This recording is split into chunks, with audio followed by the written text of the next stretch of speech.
పరిస్థితులు ఒకసారి ఏంటి జగన్మోహన్ రెడ్డి ఢిల్లీ వేదికగా చేయబోయే కుట్ర ఏంటి అనేది మనం చర్చలోకి వెళ్లే ముందు ఒకసారి మా ఢిల్లీ బ్యూరో చీఫ్ కృష్ణ కూడా ఫోన్ లైన్ లో సిద్ధంగా ఉన్నారు, వారితో మాట్లాడదాం. Krishna, good morning.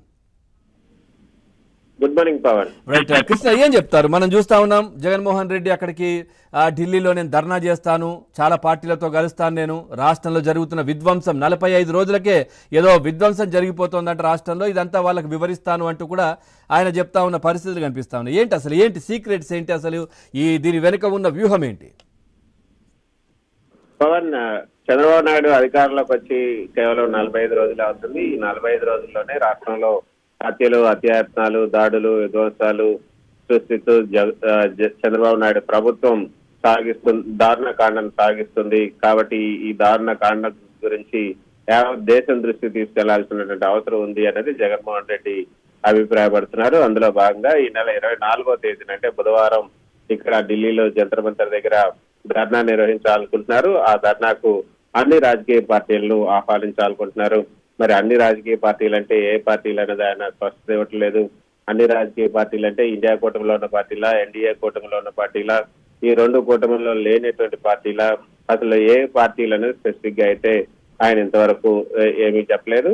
ప్రజాస్వామ్య పరిరక్షణ కోసం చేస్తున్నటువంటి పోరాటంలో కలిసి వచ్చే అన్ని పార్టీలని కలుపుకొని పోదామని ఎంపీలకు సూచించారు. అంతేకాకుండా ధర్నా తర్వాత పార్లమెంట్ కు హాజరై రాష్ట్రంలో జరుగుతున్నటువంటి ఈ ఆటవిక పాలన ఏదైతే జగన్మోహన్ రెడ్డి అనుకుంటున్నారో ఆ ఆటవిక పాలన పైన గలవెత్తాలని దిశానిర్దేశం చేశారు. ఎంపీలందరికీ కూడా మరోపక్క చంద్రబాబు నేతృత్వంలోని కూటమి ప్రభుత్వం కక్షతో చేస్తున్నటువంటి దురాఘాతాలను తమ సభల్లో సభ్యులందరి దృష్టికి తీసుకెళ్లాలని కూడా ఉద్బోధించారు. పార్లమెంటు బడ్జెట్ సమావేశాలు రేపటి నుంచి కూడా ప్రారంభం కాబోతున్న నేపథ్యంలో నిన్న జరిగినటువంటి ఏదైతే వైఎస్ఆర్సీపీ పార్లమెంటరీ పార్టీ సమావేశంలో ఆయన కీలకమైనటువంటి వ్యాఖ్యలు కూడా చేశారు. ఈ సమావేశాల్లో అనుసరించాల్సినటువంటి వ్యూహం పైన కూడా పార్టీ ఎంపీలకు దిశానిర్దేశం చేశారు. అయితే ప్రధాని మోదీ, రాష్ట్రపతి, అదేవిధంగా కేంద్ర హోంశాఖ మంత్రి, ఇతర మంత్రుల అపాయింట్మెంట్లు కూడా కోరారు. ఇప్పటి వరకు అయితే ఎవరి అపాయింట్మెంట్ కూడా ఖరారు కాలేదు. ఢిల్లీలో ఈ ధర్నా అదేవిధంగా నిరసన కార్యక్రమాలకు సంబంధించి ఇతర పార్టీ నేతలను ఆహ్వానించే పనులు ఏవైతేనో వాటన్నిటి బాధ్యతలను ఒక్కో ఎంపీకి కూడా అప్పచెప్పారు. ఆ బాధ్యతలను ఈ రోజు ఈ ఎంపీలంతా ఢిల్లీకి ఈ రోజు మిథున్ రెడ్డి అదేవిధంగా విజయసాయి రెడ్డి ఇద్దరు వచ్చారు. ఆల్ పార్టీ మీటింగ్ అయితే ఇప్పుడు స్టార్ట్ అయింది. కేంద్ర పార్లమెంటరీ వ్యవహారాల శాఖ మంత్రి కిరణ్ రిజిజు నేతృత్వంలో ప్రారంభమైనటువంటి ఆల్ పార్టీ మీటింగ్ కి వైఎస్ఆర్సీపీ ఎంపీలు హాజరయ్యారు. ఈ సమావేశం తర్వాత రేపు 24వ తేదీన జరగబోయే ధర్నాకు హాజరు కావాలంటూ అన్ని పార్టీలకు సంబంధించిన నేతలందరినీ కూడా ఆహ్వానించే అవకాశం ఉంది. అయితే ఆయన చెప్తున్నదల్లా ఒకటే, రాష్ట్రంలో జరుగుతున్నటువంటి ఈ ఘటనలు ఒక పార్టీకి సంబంధించినటువంటి అంశం కాదు, అవి ప్రజాస్వామ్య మనుగడకి పెద్ద దెబ్బ. అందుకే అన్ని పార్టీలకు కూడా రాష్ట్రంలో జరుగుతున్నటువంటి పరిణామాల గురించి వివరించాల్సినటువంటి అవసరం ఒక ప్రతిపక్ష పార్టీగా తనకుంది అన్నది జగన్మోహన్ రెడ్డి చెప్తున్నారు. రాష్ట్రంలో శాంతి భద్రతల పరిరక్షణలో ప్రభుత్వం తీవ్రంగా వైఫల్యం చేసింది. వైఎస్ఆర్సీపీ నాయకులు, కార్యకర్తలే టార్గెట్ గా ఈ దారుణాలు జరుగుతూ ఉన్నాయి. వినుకొండలో రషీద్ హత్య కూడా ఇందుకు పరాకాష్ఠని కూడా చెప్తున్నారు. అయితే ఆయన చెప్తున్నటువంటి విషయాలన్నింటిలో కూడా అసలు ఏదైతే మొత్తం 36 హత్యలు జరిగాయని చెప్తున్నారో ఆ 36 హత్యలకు సంబంధించిన వివరాలు ఇవ్వమంటే ఇప్పటి వరకు కూడా ఎవరు లేదు. కేవలం 3 జరిగాయి, అవి కూడా వ్యక్తిగత కక్షల కారణంగానే జరిగినది టీడీపీ నేతలు చెప్తున్నటువంటి మాట. మరి 36 హత్యలకు సంబంధించినటువంటి వివరాలు ఇవ్వాలి అంటే నిన్న జరిగిన 3లో కూడా టీడీపీ వాళ్ళే ఉన్నారు, అంటే బాధితులు.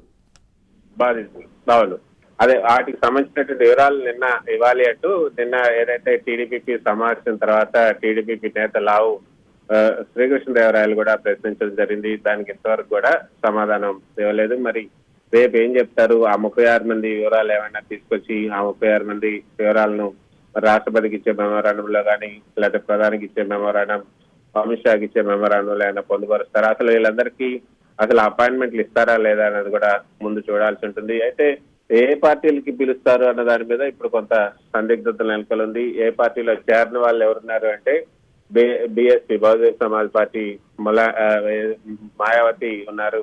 ఆమెకి ఏమైనా ఆహ్వానం పంపుతారా?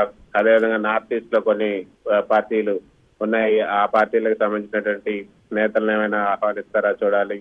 టీఎంసీ కూడా, అంటే ఇండియా కూటమిలో టీఎంసీ ఉన్నా కూడా విడిగానే పోటీ చేసింది తృణమూల్ కాంగ్రెస్ పార్టీ. ఆ పార్టీకి సంబంధించిన నేతలతో పాటు లెఫ్ట్ పార్టీలు కూడా ఇండియా కూటమిలో ఉన్న ఇటు కేరళలో వాళ్ళు ఒంటరిగానే పోటీ చేశారు. కాబట్టి లెఫ్ట్ పార్టీలకి ఏమైనా ఆహ్వానం పలుకుతారా? శివసేన ఇట్లాంటి పార్టీలు ఏదైతే మిత్రపక్షాలు గతంలో చెప్పుకున్న పార్టీలు ఏవైతే అవన్నీ కూడా మరి వాళ్ళకి ఏమైనా కాంగ్రెస్ మినహా కాంగ్రెస్ బీజేపీ తప్ప మిగతా పార్టీలందరికీ కూడా ఆహ్వానం పంపాలనుకుంటున్నారు. మరి ఎవరికి పంపుతారు? ఏముంది కృష్ణ, ఇప్పుడు ఆహ్వానం పంపి పిలిచి మాట్లాడి ఏదో హడావిడి చేసేంత ఏముంది అక్కడ? పార్టీలను పిలిచి ఏం చేస్తారు వీళ్ళు అసలు? అది పార్టీలను పిలిచి ఏదైతే రాష్ట్రంలో జరుగుతున్నటువంటి వాళ్ళు అనుకుంటున్నటువంటి అన్యాయాలు, అక్రమాలు ఏవైతే ఉన్నాయో, దాడులు, తర్వాత ప్రజాస్వామ్యం సంబంధించినటువంటి ప్రజాస్వామ్య పరిరక్షణకు సంబంధించిన అంశాలు, ఇవన్నీ కూడా వాళ్ళు ఎక్స్ప్లెయిన్ చేయాలనేది వాళ్ళ వ్యూహంగా మనకు తెలుస్తుంది. ఏదైతే ఏపీలో అరాచకం జరిగిపోతుంది, అసలు 45 రోజులకే అధికారంలోకి వచ్చి తెలుగుదేశం పార్టీ అధికారంలోకి వచ్చి 45 రోజులకే ఇంత దౌర్జన్యాలు, అక్రమాలు జరిగిపోతాయి, ఇంకా 5 ఏళ్లలో ఇంకెన్ని జరిగిపోతాయి అన్నదే వాళ్ళ ఆందోళనగా ఉంది. ఆ ఆందోళన వాటన్నిటికి సంబంధించిన అంశాలనే ఇక్కడ దేశం దృష్టికి తీసుకురావాలనేది వాళ్ళ అభిప్రాయంగా మనకు అర్థమవుతుంది. అట్లా కృష్ణ, ఇప్పుడు అసెంబ్లీ సమావేశాలు కూడా ఉన్నాయి మండే నుంచి. సో ఆ వ్యూహం కూడా ఏమైనా ఉందా? అక్కడికి ఎగ్గొట్టే ప్రయత్నం కూడా అంటూ కూడా చాలా మాటలైతే వస్తూ ఉన్నాయి. సో ఏదైతే మండలికి సంబంధించి కూడా కోరం లేకుండా చేసే ప్రయత్నం అని ఇవన్నీ కూడా ఏం చెప్తారు దీనికి? ఖచ్చితంగా మీరు అన్నట్లుగా అక్కడ కేవలం 11 స్థానాలనే ఈసారి వైఎస్ఆర్సీపీకి ప్రజలు కట్టబెట్టారు. అందుకే మొహం చెల్లక అక్కడ అసెంబ్లీ సమావేశాలకు దుమ్మా కొట్టాలి, గవర్నర్ ప్రసంగానికి కూడా దుమ్మా కొట్టాలనే ఉద్దేశంతోనే 24వ తేదీన ఇక్కడ ధర్నా పెట్టినట్లుగా ప్రతిపక్షాలు ఆరోపిస్తున్నాయి. మరి అక్కడ ఏదైతే 22వ తేదీ నుంచి జరగబోతున్నటువంటి అసెంబ్లీ సమావేశాల్లో కూడా కీలకమైనటువంటి బిల్లును కూడా తీసుకొచ్చే అవకాశం ఉంది. అందులో ఇప్పుడు మెజార్టీ వైఎస్ఆర్సీపీ ఇక్కడ మండలిలో ఎక్కువగా వాళ్ళ బలం ఎక్కువగా ఉంది. అంతేకాకుండా పూర్వం లేకుండా చేస్తే అక్కడ బిల్లులు ప్రవేశపెట్టే అవకాశం ఉండదు.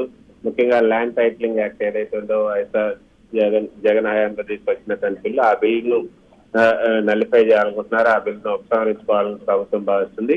ఆ బిల్లును మండలిలో రాకుండా చేయడం కోసం, మండలిలో కోరం లేకుండా చేయడం కోసం ఆ రోజు ఎమ్మెల్సీలందరినీ కూడా ఢిల్లీకి తరలించాలన్నది కూడా ఒక వ్యూహంలో భాగంగా చెప్తున్నారు.